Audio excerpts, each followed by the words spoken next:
Hi, I'm Kristen Fitch with Ziggity Zoom, and today we're going to be talking about Junior Achievements Be a Technology Entrepreneur, Lesson 3, Who's My Customer? I'd like to introduce you to Glenn Davis. His company is OnCall Holdings, which is basically a group of technology and telecom companies, as well as he is a Virginia Beach City Council member as well. So Glenn, would you like to tell us a little bit about yourself and your company? Sure. Well, grew up in Virginia Beach and like most people went to college, came back and got involved in technology pretty much by accident. In 1999, I was laid off 6 weeks before Christmas. All I knew was telecommunications and only enough to be dangerous. And like most people, you don't tell mom and dad that you got laid off because obviously they'd be very concerned about you. Happened to be able to start a company and have done very, very well. We took it national in 2009 with the acquisition of the Geeks on Call assets. And at that point we had operations in 48 continental states and of course Canada. It's been a great endeavor and we've had a lot of fun with it. So let's dig into this lesson. So. Sure. What could we tell the students that are going through this program a little bit about? How do we find those first customers, and how do you make sure they're the right customers for your product or service? Sure. Well, obviously the most important thing is to understand the product or service you're offering and what medium you can use to identify those customers. In some cases, if you're doing a service-based business model, for example, if you're building houses or renovating houses, you're probably staying local. So advertising on the internet in a national capacity probably isn't the right angle. With some products, obviously you can advertise worldwide now. Unfortunately, a lot of people make the mistake because they can't advertise nationally or regionally or worldwide that they believe the world is their oyster, and they'll go out there and shotgun approach their advertising. And what's more important is identifying what your customer looks like, all the way down to the smallest demographic, and then how do you target market to that particular audience. So many people make the mistake of putting advertising out there, not seeing the return on investment, but the reason why they don't is they're advertising to much too large of an audience as opposed to that target marketing. And so most of these students are just coming up with their product idea, so it's a business or service, and they're going to be working towards creating a business plan. So can you remember those early days of when you started your business and you're probably a little petrified to go out there and knock on doors or make phone calls or go online and say, hey, this is my idea, what do you think? Would you buy this? The most important thing early on is to figure out who would use your product and for what purpose. And understand that some people may purchase your product for a different reason, so you want to identify that. Once you have that identified, you go out to those people, and in many cases it is knocking on doors and having that initial appointment. But what's really important at that stage is when you have that appointment, if someone buys from you after they've purchased, after you've completed the sale, go back to them a week later and ask just to meet with them as you try to better your product. And in that conversation, get their opinions on what can better your product or your service, but also why did they buy from you. That'll give you more of an idea of what that customer segment looks like. Same thing with those that at that time did not buy from you. Ask to go back out and just talk to them as you try to develop your product better, and ask them why they didn't at that time, and that'll help you understand where your product actually fits and who that customer segment is. So it sounds like part of what you have to be good at in order to be an entrepreneur and get these customers is you have to be comfortable talking to people and just put yourself out there a little bit. You really do. When I talk to people that are getting ready to start their first company and they come to me for kind of just my thoughts, I always ask them who's going to be doing the selling. If the entrepreneur is not a salesperson, is not comfortable doing that, that better be his first partner or his first hire.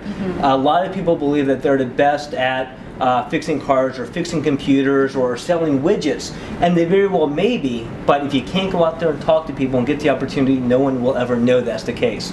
So you either need to be yourself really good at being able to go out there and knock on the doors and starting those conversations, or have someone on your team that really is. And do you see any major differences between someone that's starting a more traditional business and getting a customer versus someone that's getting a customer but they have a technology business or product? Not that much from a traditional versus technology. Where it differs is whether it's a product or service that can be sold in a larger market. So is it something that has to be sold locally because of servicing the product after the fact, or the outreach or geographic limitations, or is it something that can be sold regionally or nationally? Got it. That kind of is what differentiates it. From a technology perspective, and I won't say this is specific solely to technology, but it is more common with it, is the changing services, because technology is changing so often and so rapidly that you tend to have to change your products or your services as quickly as technology changes to really have and keep that competitive advantage. Right. Is there anything else you want to add about your customers before we talk about careers? Well, the most important thing, and we touched on it briefly, was just understanding who that customer is and targeting them. I was working with a gentleman that had a great product, and it was something that he could sell nationally, so he went and was advertising across the internet. And when we drilled down, we found out that these products he was selling were sold in certain types of retail stores.